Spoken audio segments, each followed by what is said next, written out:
Game number 2, currently on the way, guys, or underway, I should say. It's the ESL STARBOW tournament number 8. This is the quarterfinals. The winner of this goes on to fight against Beastie Cutie in the semifinals. Up in the top left, though, from the clan EST, it's going to be our red Protoss player, Dan. Some mistakes were made, for sure. His opponent in the top right, though, from the clan Gosu, it's the yellow Protoss player, Cube. And someone asks in chat, hey Rifkin, I heard you're Canadian, is this true? Fuck yeah, I'm Canadian! No dude!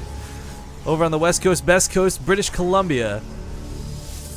I know, guys, I wish I could do the Brood War music. Like, look, I've got it checked off. But I don't think you can do it for multiplayer, sadly. QQ.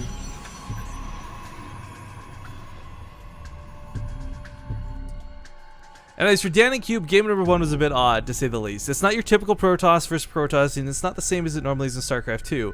But it was a little bit more exciting, despite the fact that it still came down to that one sort of engagement that decided the game.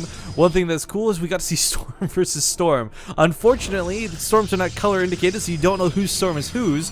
But whenever do you see Storm versus Storm in a PvP? STARBOW, guys. Freaking STARBOW. Well, both players actually going to get lucky enough to scout each other right away here. This is not something this is actually a very rare occurrence. If you guys want to take a moment to like acknowledge the fact that on multiple 4-player spawn maps, one player often goes clockwise and the other ends up going the other way. And either way, they bump into each other here right away. It's not something you see too often. So that's cool, I guess. Not going to tell anything too big for the time being. Of course, you know, in StarCraft 2, it's about reading information, right? And it's not too different here for STARBOW. The problem is it's a little harder to read information.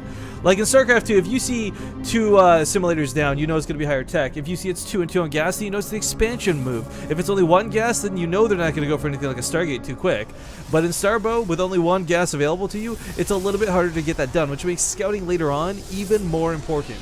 So this initial scout with a probe, not nearly as good as it normally would be in regular StarCraft. But again, this isn't regular StarCraft. This is STARBOW.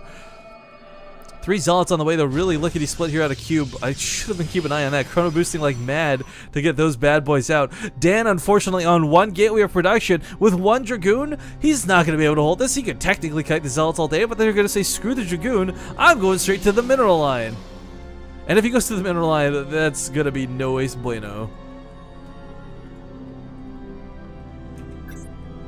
Well, we'll see what Cube can get done here. Kiting is going to be limited, but obviously a possibility here out of Dan.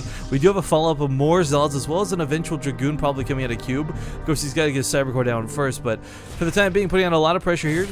Dragoons are going to try and focus fire one of the Zealots, who have already made it to the mineral line. First blood.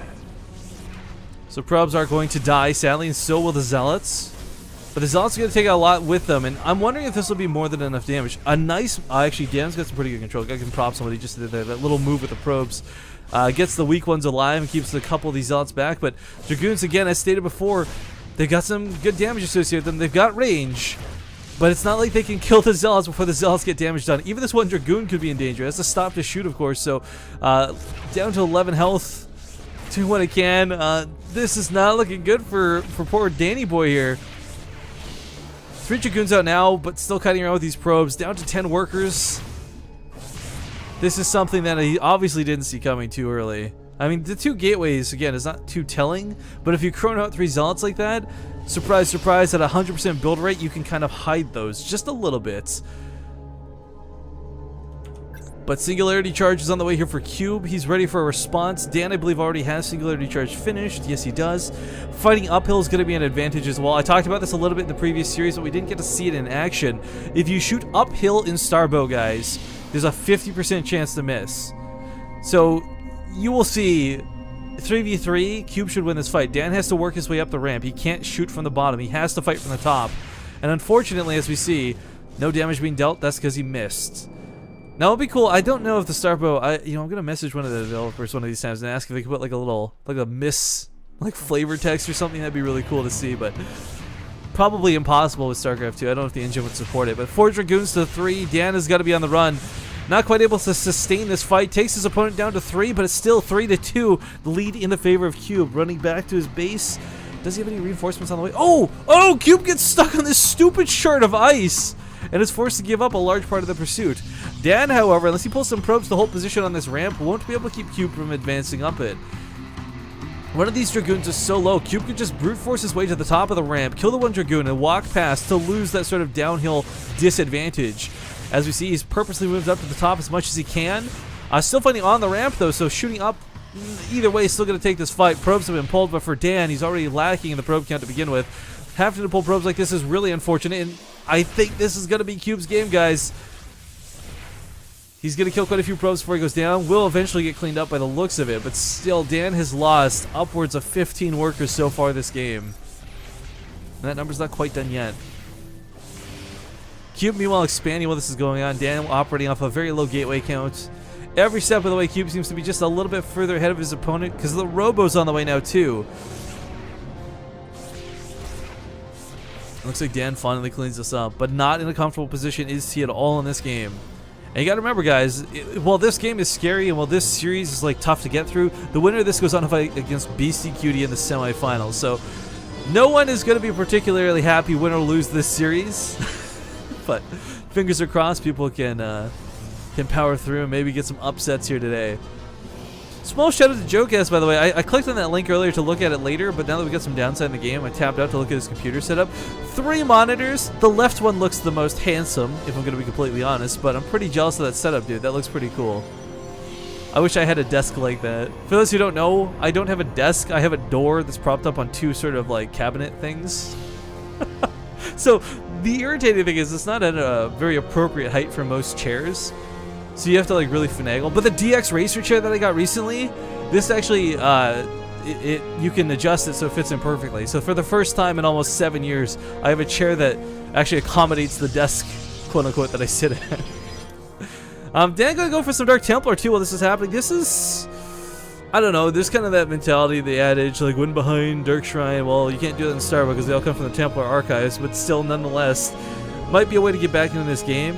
As Cube, well, he's got the gate, he's gonna have detection up, but there's always that chance that maybe the Dark Templar get in as Cube moves out. Maybe he's not paying attention. We'll have to wait and see. Yeah, unfortunately, the first 2 DTs are never. Even if the Observer wasn't here, which it is, the ramp was blocked off, but he's moving out with these Dragoons.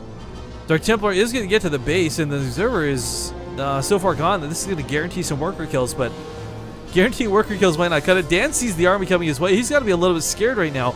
More Dark Templar coming, but of course Dark Templar might not cut it. Yeah, trying to deal with this one Dragoon. It's the only form of defense at the moment. The Observer is above these 2, and he could make them into an Archon if he needs to, but I mean, realistically, his goal with this was, you know, get some kills. Oh, mother of God. If I've ever seen an Artosis pylon, this is one. But he's not going to be able to snipe it off the way he wanted to. Cube will clean this up. Taking a fight on the other side of the map, too. Good game is going to be called. Poor Dan is going to go out of the tournament. But Cube will advance on to the semifinals to fight against BaseTTV, a TVP. So we'll see how that one goes. Good luck to him, of course. We will follow this bracket. Top half currently has Venom advancing over Kratos, waiting for an opponent of either Lucky Nom or Dragon Eye. I've actually had the pleasure of casting both of those players, and Lucky Nom would be Lucky Gnome, I guess, if we're going to really read his name. Probably going to be the one who takes that series. At any rate, like